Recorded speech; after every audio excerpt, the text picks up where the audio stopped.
बिस्मिल्लाहिर्रहमानिर्रहीम अस्सलाम वालेकुम। अगरचे इस वक्त निगरान हुकूमत मौजूद है, लेकिन मुल्क का सारा सिस्टम आर्मी चीफ बगैर चला रहे हैं और आज उन्होंने क्वेटा के अंदर बड़ा अहम ऐलान किया है। इसकी तफसील आपके सामने रखनी है। अब KPK में सिर्फ बल्ला चलेगा, इमरान खान का नाम ही काफी है। फजल रहमान हवास खो बैठे और अब इलेक्शन मुलतवी करने के हवाले से किस तरह की डिमांड्स कर रहे हैं और उनको क्या खदशात हैं, इस पर भी बात करेंगे। नवाज शरीफ के एक मुबैना फ्रंट मैन ने इमरान खान के हक में आज एक बड़ी स्टेटमेंट दी है। ये क्या स्टेटमेंट है, इस पर भी बात करेंगे। और पाकिस्तान टीम ने आज क्रिकेट का 48 साल रिकॉर्ड तोड़ा है वर्ल्ड कप का। ये क्या रिकॉर्ड है, इस पर भी पहले मुख्तसरन बात करेंगे। उम्मीद है आप समाप्त करेंगे और अपने कीमती फीडबैक से जरूर आगाह करेंगे। आज पाकिस्तान और श्रीलंका का मैच था और आपने देखा 345 रन किस तरह पाकिस्तान ने जो है वो टारगेट अचीव किया है। तो ये 48 साल के अंदर जो क्रिकेट वर्ल्ड कप है उसका हाईएस्ट टारगेट है जिसको चेज किया गया है। यानी अगरचे टारगेट इससे ऊपर भी आया है इस वर्ल्ड कप के अंदर भी, लेकिन वो अगली जो टीम है सेकंड वो हासिल नहीं कर सकी। तो आज जो है वो पाकिस्तान क्रिकेट टीम ने वर्ल्ड कप की 48 साल तारीख का सबसे बड़ा शानदार रिकॉर्ड अपने नाम किया है। श्रीलंका को शिकस्त देकर पाकिस्तान ने अपने वर्ल्ड कप की तारीख का सबसे बड़ा हदफ हासिल किया है, जबकि पाकिस्तानी टीम के बल्लेबाजों ने श्रीलंका के खिलाफ टाकरे के दौरान वर्ल्ड कप की तारीख का सबसे बड़ा हासिल करने का ये रिकॉर्ड है। 1975 से शुरू होने वाले ये एक रोजा क्रिकेट वर्ल्ड कप के आगाज के बाद से आज से कबल कभी कोई टीम 330 या इससे ज्यादा रन का हदफ हासिल नहीं कर सकी। वर्ल्ड कप की तारीख में सबसे बड़े हदफ का रिकॉर्ड आयरलैंड के पास था, जिसने 2011 के अंदर वर्ल्ड कप में इंग्लैंड के खिलाफ 328 रन का हदफ हासिल किया था। तमाम अब पाकिस्तान ने श्रीलंका को शिकस्त देकर ये रिकॉर्ड आज तोड़ दिया है। तवक्को नहीं थी वैसे शुरू के अंदर, जिस तरह श्रीलंकन जो बैट्समैन थे जिस तरह उन्होंने जारहाना बैटिंग की, लगता ये था कि शायद 400 को भी आज जो स्कोर है वो क्रॉस कर जाएगा और पाकिस्तानी क्रिकेट टीम के लिए ये बड़ा मुश्किल होगा। लेकिन आखिरी जो 20 ओवर है, 18 ओवर, उसके अंदर काफी जो रन है वो थोड़ी स्पीड स्लो हुई और पाकिस्तान के जो बॉलर्स हैं वो कुछ जो जम गए और फिर हमने देखा कि बहरहाल पाकिस्तान ये वर्ल्ड कप का दूसरा आज मैच जो है वो जीता है। अब एक और बड़ी डेवलपमेंट है और वो आपके सामने रखना है कि आप देखते हैं कि जब इमरान खान हुकूमत के अंदर थे तो अक्सर ये कहा जाता था कि हमने मोटरवे बनाई, हमने ये भी मंसूबा लगाया। तो इमरान खान ने क्या बड़ा मंसूबा लगाया है। अब आज जो है वो नवाज शरीफ के एक मुबैना फ्रंट मैन है जो उनके आप देखते हैं फवाद हसन फवाद, उनको निगरान हुकूमत के अंदर भी बनाया गया और इस वक्त निगरान हुकूमत भी बेसिकली नून लीग की ही है, यानी एस्टेब्लिशमेंट की है लेकिन नून लीग की भी है। और उसके अंदर 3-4 ऐसे लोग हैं जो बराह रास्त नवाज शरीफ के अपने जाती बंदे और उनमें फवाद हसन फवाद भी हैं। अब फवाद हसन फवाद ने आज एक प्रेस कॉन्फ्रेंस की है मुतनाज़े वजीर इत्तलात मुर्तजा सोलंकी के साथ। उन्होंने बताया है कि किस तरह मुल्की इदारे खसारे में गए। अब इस मामले के अंदर मैं आपके सामने वो फैक्ट एंड फिगर रख रहा हूं। अगरचे उन्होंने PIA का जिक्र किया है कि कितने जहाज ग्राउंड है और कितने लीज पे लिए हुए हैं, $2 मिलियन महाना जहाज का भरना पड़ता है और हम खसारे में जा रहे हैं। बाकी जो PIA के मुलाजमीन है वो उनको ज्यादा परेशानी नहीं होगी। लेकिन यहां पर उन्होंने कुछ फिगर्स रखे हैं जो मैंने आपके सामने रखने हैं ताकि अंदाजा हो कि जब इमरान खान हुकूमत में आए हैं तो पिछली हुकूमतों के, अब ये जो फवाद हसन फवाद है उनके ज़हन में तो ये शायद ना हो कि ये मैं जो बात कर रहा हूं इसका जो इम्पैक्ट है, बयानिया जो नून लीग का था कि इतना पैसा किधर गया, जो एक्सपोर्ट के अंदर इजाफा हो रहा था, टैक्स रेमिटेंसेस आ रहे थे, तो ये भाई उनकी वो जो अयाशियां थी पिछली हुकूमतों की, फौजी डिक्टेटर नून लीग पीपल्स पार्टी जिन्होंने पाकिस्तान के तकरीबन 70 साल जिन्होंने हुकूमत की है, मुल्क को कर्जों के दलदल में डाला है। अब यहां पर वो खुद फवाद हसन फवाद कहते हैं कि हमारे पास वसाइल की कमी है। 2020 में सरकारी कारोबारी इदारों का खसारा मजमूई कौमी पैदावार के 7% के बराबर था। 15 बड़े इदारों का खसारा 2000 अरब रुपए से ज्यादा है। हुकूमत ने सरकारी कारोबारी इदारों को 2018 से लेकर 2022 तक, अब ये इमरान खान के टेन्योर की बात कर रहे हैं, यानी इमरान खान ने किस तरह इनके जो लिए हुए कर्जे थे, जिसके जरिए एवन फील्ड अपार्टमेंट्स बनाए गए, इन्हीं कर्जों से सरे महल बनाए गए, इन्हीं कर्जों के जरिए जरदारी और शरीफ माफिया जो है वो इस पाकिस्तान पर जो है वो अरबों खरबों का जो बोझ है उसने आम पाकिस्तानियों पर डाला। वो कह रहे हैं कि 2018 से लेकर 2022 तक 2542 अरब रुपए फराम किए गए। यानी इन इदारों के खसारे पूरे करने के लिए पाकिस्तान की हुकूमत को, यानी इमरान खान की हुकूमत को 2018 से 2022 तक ये 2542 अरब रुपए फराम किए गए। 2018 में 414 अरब रुपए दिए गए, 2019 में 612 अरब रुपए दिए गए और 2020 में 719 अरब रुपए, 2021 में 757 अरब रुपए फराम किए गए। और ये वसाइल वो कहते हैं समाजी शोबे की तरक्की और ML1 भाषा डैम जैसे कौमी तरक्की के मंसूबे जो है उसके अंदर लग सकते थे।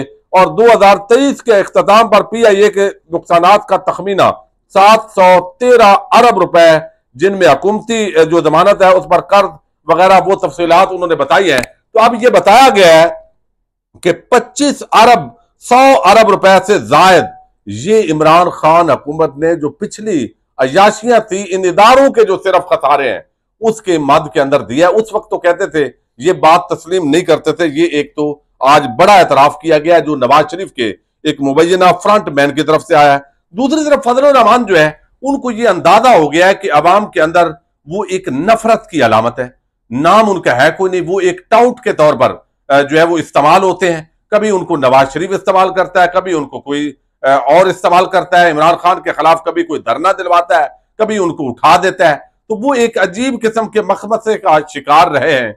और अब उनको लगता है कि इलेक्शन मेरा है कोई नहीं, वोट हमें मिलने कोई नहीं है, नाम चले हमें जिस तरह आया वो आ गया है। तो अब वो कहते हैं जी ये इलेक्शन मुलतवी होने चाहिए। मुल्तान के अंदर उन्होंने गुफ्तगू की है, लेकिन इस पर जो पीपल्स पार्टी के उनके मद्दे मुकाबल उम्मीदवार है फैसल करीम कुंडी और तीसरे PTI की तरफ मद्दे मुकाबल है अली अमीन गंडापुर। ये एक हल्के से इलेक्शन लड़ते हैं और फजल रहमान को अली अमीन गंडापुर ने पिछले इलेक्शन में हराया था। अब ये कहते हैं जी इस्लामी दुनिया को एक कुव्वत बनकर कशीदगी को हल करना होगा। फलस्तीन ने हिम्मत के साथ अपनी सरजमीन का दिफा किया है। OIC का इजलास तलब किया जाए, उम्मत मुसलमान को फलस्तीन के साथ खड़ा होना चाहिए। अब ये बात तो सारी जो है उनकी ठीक है। आगे वो कहते हैं बर्फ होगी, इलेक्शन नहीं होगा। इलेक्शन अगर होता है तो उस मौके पे फिर ये धांधली होगी, ये बेहतर नहीं होगा इलेक्शन। नवाज शरीफ वोट को इज्जत दो से पीछे नहीं हटे हैं।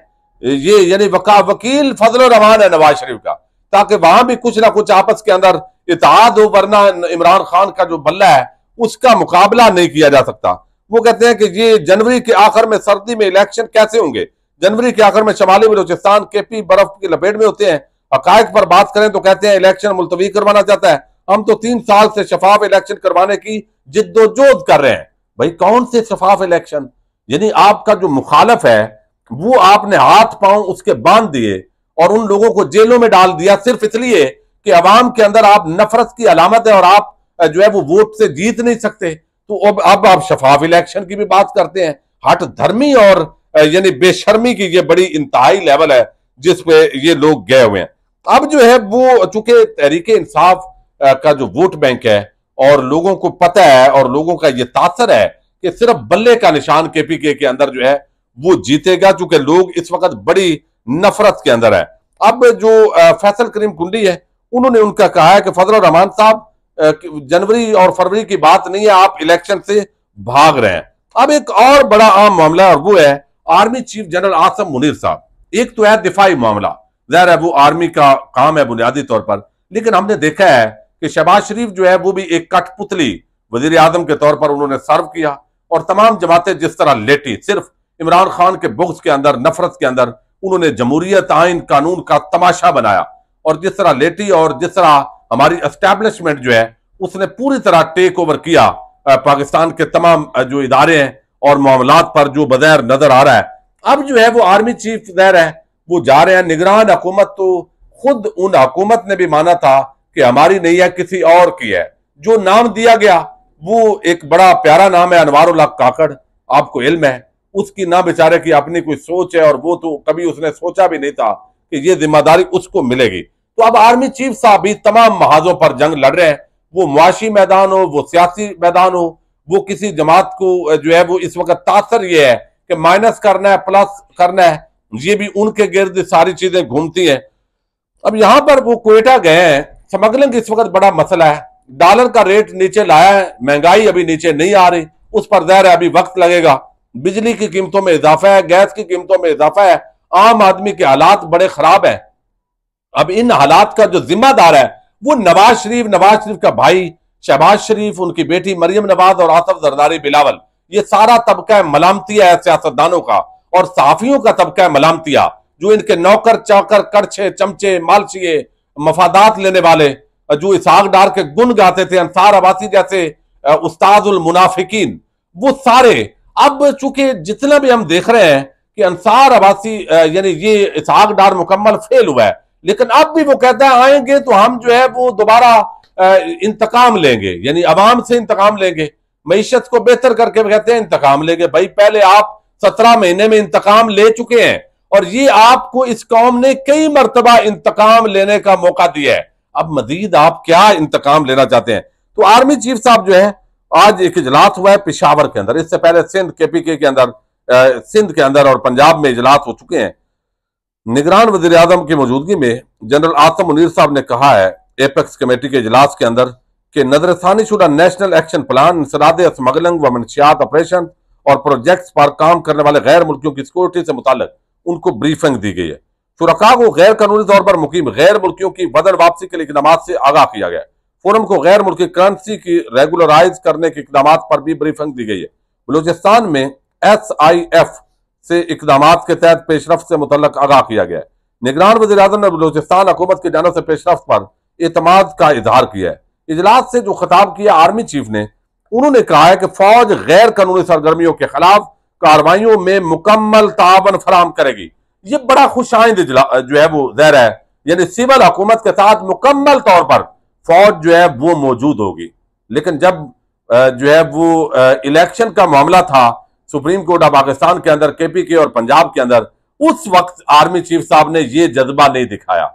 उस वक्त ये कौम को बड़ा अफसोस रहेगा और तारीख के अंदर भी ये मामला ज़ाहिर है अब रकम हो गया है। उस वक्त तो IG पंजाब साहब भी कच्चे के डाकुओं से लड़ रहे थे और वो कच्चे के डाकू जिन्होंने आज भी पुलिस वालों पे हमला किया है, लेकिन वो ज़ाहिर है जाके वजारत दिफा ने बताया कि इस वक्त सरहदों के अंदर बड़ी मामलात हैं, तो लिहाजा फौज इतनी सिक्योरिटी फराम नहीं कर सकती। लेकिन अब अल्हम्दुलिल्लाह आर्मी चीफ साहब ने ऐलान कर दिया है कि वो मुकम्मल तावन करेंगे।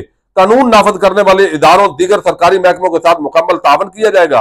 मकसद वसाइल की लूट मार और इन सरगर्मियों से मुआशी नुकसानात को रोकना है। अब ये जो सारी चीज है उसके अंदर जो उन्होंने मजीद बात की है वो बताया है कि अमन व अमान यकीनी बनाने के लिए बलोचिस्तान जो है वो कहते हैं कि ये तमाम तर जो तवज्जो है वो हम देंगे और इसके अंदर किसी किस्म की राहत नहीं होगी। जो भी यहां से स्मगलिंग करेगा, अमन व अमान का मसला करेगा, मुहाजिरीन को वापस भेजना है, इस मामले को मंतकी अंजाम तक पहुंचाया जाएगा और सिविल हुकूमत के साथ फौज शाना बशाना जो है वो खड़ी होगी। तो ये एक बड़ी अनाउंसमेंट है कि अब जो अफगान मुहाजिरीन के हवाले से फैसला हुआ है, जो स्मगलिंग के हवाले से फैसला हुआ है, गेम इज ओवर या गेम इज ऑन। ये मामला जो है वो आने वाले दिनों के अंदर सारी कहानी खुलेगी। लेकिन ये बहरहाल हैरत जरूर है पाकिस्तानी कौम को कि अगर आप वाकई एहतसाब करना चाहते हैं, चोरी डकैती खत्म करना चाहते हैं, तो सबसे बड़े पाकिस्तान के जिसको चोर माना जाता है नवाज शरीफ, उसकी वापसी हो, उसके भाई का, उसका मनी लॉन्ड्रिंग, जाली बैंक अकाउंट्स के धंधे करने वाले जरदारी जिनके हवाले से JITs ने लिखा, उनको अगर नहीं पकड़ना तो और किसका एहतसाब करना है और उस एहतसाब की क्या क्रेडिबिलिटी होगी। आने वाले दिन इस हवाले से हम होंगे। इजाजत दीजिएगा, अल्लाह हाफिज।